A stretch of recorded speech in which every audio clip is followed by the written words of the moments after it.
আসসালামু আলাইকুম। আজকে আমরা বর্তমানে আছি চেলগাজি মাজারে। দিনাজপুরে যে কয়টি মাজার রয়েছে তার মধ্যে এটি প্রসিদ্ধ এবং প্রাচীনতম মাজার। আজকে চেলগাজি মাজারে আমরা থাকবো, কিছু নির্দেশনা এবং এখানে কতজন পীর আউলিয়া শুয়ে আছেন তাদের কিছু বর্ণনা আপনাদের সামনে শেয়ার করব আজকে চেলগাজি মাজারে। ধন্যবাদ। স্বাগতম চেলগাজি মাজার শরীফ। আমরা প্রধান গেট দিয়ে ভিতরের দিকে প্রবেশ করছি।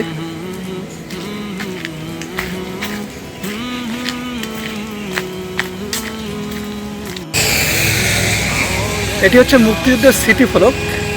1971 সালের 6 নম্বর এবং 7 নম্বর সেক্টরে যে সকল মুক্তিযোদ্ধা শহীদ হয়েছেন তাদের নাম তালিকা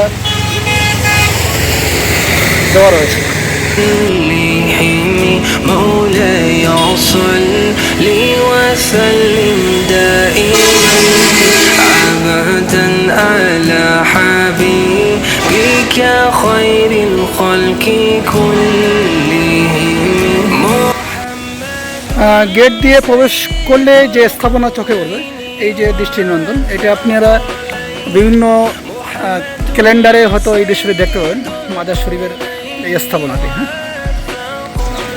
হ্যাঁ, চেলগাজি মাজার শরীফ এখানে স্থাপিত 1372 বঙ্গাব্দ। হ্যাঁ, যে আলেম শুয়ে আছেন শেখ জৈনুদ্দিন বাগদাদি, ইনি এই আলেম শুয়ে আছেন আমাদের এই দিনাজপুর চেলগাজি মাজারে। এটি পরে সংস্কার করা হয়েছে এবং পুরাতন যে মাজারটি, পুরাতন মাজার বা মসজিদটি এটি। হ্যাঁ, আমাদের দেখায় আপনাদেরকে। على حبيبك خير الخلق كلهم هديت في الله لم। এটি হচ্ছে মসজিদ, মাজার শরীফের পাশে মসজিদ। আমরা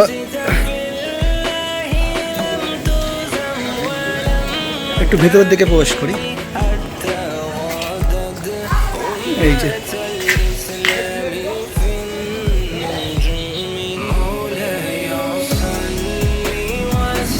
আসসালামু আলাইকুম। আচ্ছা, একটু বলবেন কত বছরের পুরনো এই জায়গাটা? 800 বছর। তারপরে ব্রিটিশ আমল কি? ব্রিটিশের আগে না, অনেক আগে। এই যে অনেক স্থাপনা ভেঙে গেছে, তারপরে যেটুকু রয়েছে আমরা এইটুকুর ভিডিওতে ধারণ করছি।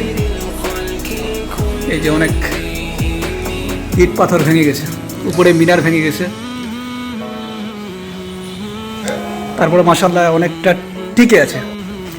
আমরা চলে যাচ্ছি দিনাজপুর চেলগাজি মাজার থেকে। আপনাদের কখনো যদি সুযোগ হয় আসবেন, দান খয়রাত সদকা যে নিয়াতে করুন না কেন, অনেকে আসেন, আপনারাও আসবেন। ঠিক আছে।